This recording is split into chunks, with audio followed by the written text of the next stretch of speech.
சில பெரிய நோய்களின் ஆரம்ப அறிகுறிகள் சிறியதாகவே இருக்கும். அதை ஆரம்ப நிலையிலேயே பரிசோதனைகளை செய்து கண்டறிவதன் மூலமாக அதன் பின்னால் இருக்கிற நோய் நிலைகளை ஆரம்ப நிலையில் கண்டறிந்து அதனை கட்டுப்படுத்துவதற்கோ சிகிச்சை அளிப்பதற்கோ அது வசதியாக இருக்கும். அந்த வகையில் ஆண்களில் ஏற்படுகின்ற பெலனைட்டிஸ் என்கிற ஒரு பாதிப்பு, அதாவது ஆண்குறியின் முன்பகுதியில் ஏற்படுகின்ற அழற்சி நிலை, இது அவர்களுக்கு நீரிழிவு இருப்பதற்கான ஒரு ஆரம்ப அறிகுறியாக கூட இருக்கலாம். இதில் முக்கியமான விடயம் என்னவென்றால், ஆண்குறியில் ஏதாவது பாதிப்புகள் ஏற்பட்டால் ஆண்கள் உடனடியாக வைத்திய ஆலோசனையை பெற்றுக்கொள்ள தயக்கம் காட்டுவார்கள். அவர்கள் தங்களுக்கு தெரிந்த வகையில் ஏதாவது கிரீம்களை பூசிக்கொள்வார்கள் அல்லது மருந்து மாத்திரைகளை பாவித்து அதற்கும் அது குணமாகாவிட்டால் ஒரு காலம் தாழ்த்திய வைத்திய ஆலோசனைக்கு செல்வார்கள். உண்மையில் இந்த பெலனைட்டிஸ் என்கிற பாதிப்பு நீரிழிவு காரணமாகவே அவர்களுக்கு ஏற்பட்டிருந்தால் அவர்கள் காலம் தாழ்த்தி வைத்திய ஆலோசனைக்கு செல்லும் பொழுது அவர்களுடைய நீரிழிவு ஆரம்ப நிலையில் கண்டறியப்படாமல் காலம் தாழ்த்தியே கண்டறியப்படும். இதனால் அந்த நீரிழிவினுடைய பாதிப்புகள் அவர்களுக்கு ஏற்கனவே உருவாகி இருப்பதற்கான வாய்ப்புகள் இருக்கிறது. அதே நேரம் இந்த பெலனைட்டிஸ் என்கிற ஆண்குறியின் முன் பகுதியில் ஏற்படுகின்ற இந்த அழற்சி நிலை நீரிழிவால் மட்டும்தான் ஏற்படுமா என்றால் இல்லை, அதற்கு வேறு காரணங்களும் இருக்குது. ஆகவே இந்த வீடியோவில் நாங்கள் இந்த பெலனைட்டிஸ் என்றால் என்ன, இது என்னென்ன காரணங்களால் ஏற்படலாம், நீரிழிவு நோயாளிகளுக்கு பெலனைட்டிஸ் ஏற்படுவதற்கான காரணங்கள் என்ன, இது ஏற்படுத்தும் அறிகுறிகள் என்ன, இதற்கான சிகிச்சை முறைகள் என்ன என்ற விடயங்களை நாங்கள் இந்த வீடியோவில் தெளிவாக பார்ப்போம். இதில் முதலாவதாக நாங்கள் பெலனைட்டிஸ் என்றால் என்னென்று பார்த்தால் ஆண்குறியின் முன்பகுதியில் ஏற்படுகின்ற அழற்சி நிலை. இந்த அழற்சி நிலை ஏற்படுத்துகின்ற அறிகுறிகள் என்னவாக இருக்கும் என்றால், அந்த பகுதி சிவந்து போகிறது, வீக்கமடைந்து போகிறது, அதிகளவு அரிப்புத்தன்மை ஏற்படுவது, அந்த பகுதியிலிருந்து துர்நாற்றம் வீசுவது, அதே நேரம் வெள்ளை நிறமான திரவமாக வெளியேறுவது, அல்லது இந்த ஆண்குறியின் அந்த முன்பகுதியில் வெள்ளை நிற படலமாக காணப்படுவது. அதே நேரம் இந்த பாதிப்புகள் ஆண்குறியின் முன்தோலிலும் ஏற்படலாம். அப்படி ஏற்பட்டால் இது பெலனோபோஸ்டிட்டிஸ் என்று சொல்லப்படுவது. அதில் என்னென்ன அறிகுறிகள் ஏற்படும் என்றால், இதனுடன் சேர்ந்ததாக இந்த ஆண்குறியின் முன் தோல் இந்த பகுதியில் வீக்கம் ஏற்படும், எரிச்சல் தன்மை ஏற்படலாம், அரிப்பு கடுமையாக ஏற்படலாம். இதைவிட அந்த முன்பகுதியில் சிறிய சிறிய வெடிப்புகளாக இது ஏற்படும். அதைவிட இந்த வெடிப்புகள் ஏற்பட்டு இந்த வீக்கம் ஏற்படுறதால இந்த ஆண்குறியின் பின்னாக இந்த முன்தோலை இழுக்க முடியாத நிலை ஏற்படலாம். இந்த நிலையை ஃபைமோசிஸ் என்று சொல்கிறது. அதே போல் இந்த உடல் உறவு செய்யும் பொழுதும் இது அதிக வலியெடுப்பதாக இருக்கலாம். அதோடு சிறுநீர் கழிக்கும் பொழுது சிறுநீர் கடுப்பு அல்லது ஒரு வலி எடுக்கிற நிலையும் காணப்படலாம். அடுத்ததாக இந்த பெலனைட்டிஸ் ஏற்படுவதற்கான காரணங்களை பார்த்தால், இல்லை நீரிழிவு அல்லாத காரணங்கள் என்னென்னு பார்த்தால், முதலாவது இந்த ஆண்குறியை சுகாதாரமாக சுத்தமாக பேணாத நிலை. இந்த ஆண்குறியின் இந்த முன்தோல் பகுதிக்கு உள்ளாக சில சுரப்புகள் உருவாகும். இந்த உருவாகின்ற சுரப்புகள் முறையாக கழுவி அகற்றப்படாவிட்டால் அந்த பகுதியில் அது தேக்கமடையும். இதை ஸ்மெக்மான்னு சொல்லுவோம். இது அங்கே கிருமிகளின் தாக்கம் ஏற்பட்டு இந்த பெலனைட்டிஸ் அழற்சி நிலை உருவாகலாம். அடுத்ததாக இந்த பகுதியில் ஏற்படுகின்ற கிருமி தாக்கங்கள், அது ஃபங்கஸ் தொற்றாக இருந்தால் ஈஸ்ட் இன்ஃபெக்ஷன், பாக்டீரியா தொற்றுக்களாக இருக்கலாம், சில பாரசிட், அதாவது இந்த ஸ்கேபிஸ் என்று சொல்லப்படுகின்ற இந்த சிரங்கு நோயை உருவாக்கக்கூடிய அந்த கிருமி தொற்றுதல் அடைவதாலேயும் பெலனைட்டிஸ் ஏற்படலாம். அடுத்ததாக இந்த பெலனைட்டிஸ் ஏற்படக்கூடிய ஒரு பொதுவான காரணமாக சொல்லக்கூடியது நாங்கள் பாவிக்கிற இந்த அதிக காரமான சவர்க்காரங்களை, இதை இந்த பகுதிகளை கழுவுறக்கு பாவிக்கிறதாலேயும் அதில் ஒரு இரிட்டேஷன் ஏற்பட்டு இந்த பெலனைட்டிஸ் ஏற்படுது. இதைவிட தோலில் ஏற்படக்கூடிய சில பாதிப்புகள் எக்ஸிமா, சொரியாசிஸ், லைக்கன் ஸ்க்ளீரோசிஸ், இதுகளும் எங்களுக்கு பெலனைட்டிஸ் ஏற்படுத்தக்கூடியது. அடுத்ததாக செக்ஷுவலி டிரான்ஸ்மிட்டட் இன்ஃபெக்ஷன்ஸ், அதாவது பாலியல் ரீதியாக தொற்றுதல் அடையக்கூடிய சில கிருமி தாக்கங்களும் பெலனைட்டிஸை உருவாக்கும். முக்கியமாக கிளைமீடியா, கொனோரியா, ஹெர்பிஸ் ஆகிய இன்ஃபெக்ஷன்ஸும் இதை உருவாக்கக்கூடியது. இதோட அதிக உடல் பருமன், உடலில் நோய் எதிர்ப்பு சக்தி குறைவாக இருக்கிறது, இப்படியான காரணங்களாலேயும் இது ஏற்படலாம்.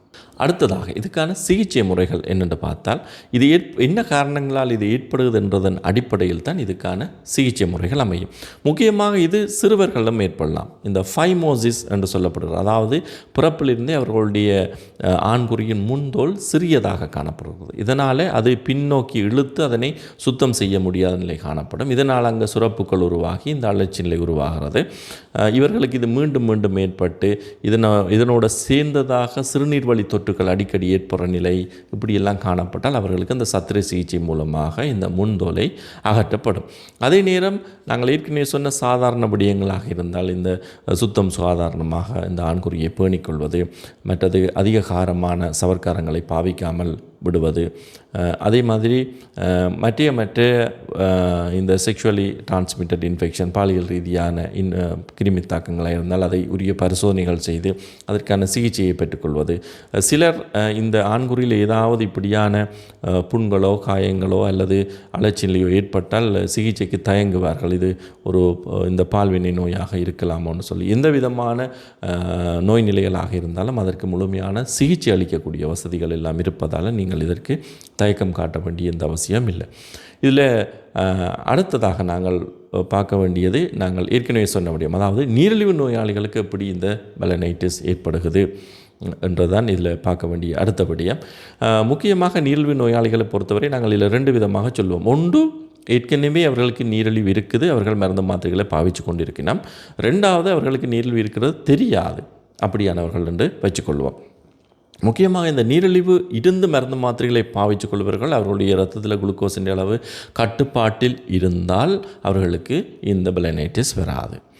அதே நேரம் அவர்கள் சரியாக மருந்து மாத்திரைகளை பாவிக்கவில்லை, உணவு கட்டுப்பாடுகளை சரியாக செய்யவில்லை, இரத்தத்தில் குளுக்கோஸின் அளவு இப்போவும் அதிகமாக இருக்குதுன்னு சொன்னால் அவர்களுக்கு பெலனைட்டிஸ் வரும்.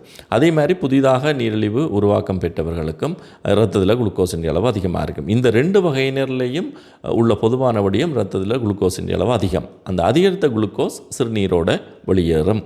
ஆகவே இந்த ஆண்குறியின் முன்பகுதியில் குளுக்கோஸின் அளவு அதிகமாக இருக்கும், ஈரலிப்புத்தன்மை அதிகமாக இருக்கும்.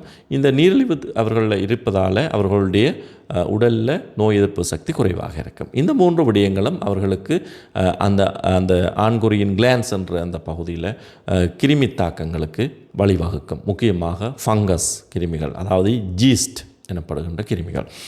இதை விட அங்கே பாக்டீரியா தொற்றுக்கள் கூட ஏற்படலாம். இதுதான் இவர்களில் இந்த பெலனைட்டிஸ் ஏற்படுவதற்கான முக்கிய காரணம். அடுத்ததாக இதற்கான சிகிச்சை முறைகளை நாங்கள் பார்த்தால், இது ஃபங்கஸ் கிருமி தாக்கத்தால் ஏற்பட்டிருந்தால் நாங்கள் ஆன்டிஃபங்கல் க்ரீம்ஸ் பாவிப்போம். அதில் முக்கியமாக குளோட்ரைமசோல் என்று சொல்கிற க்ரீம் தான் இதற்காக பாவிக்கப்படும். இல்லை அரிப்புத்தன்மை அதிகமாக இருந்தால் அதனுடன் ஸ்டீராய்டு க்ரீம்களும் சேர்த்து பாவிக்கப்படும்.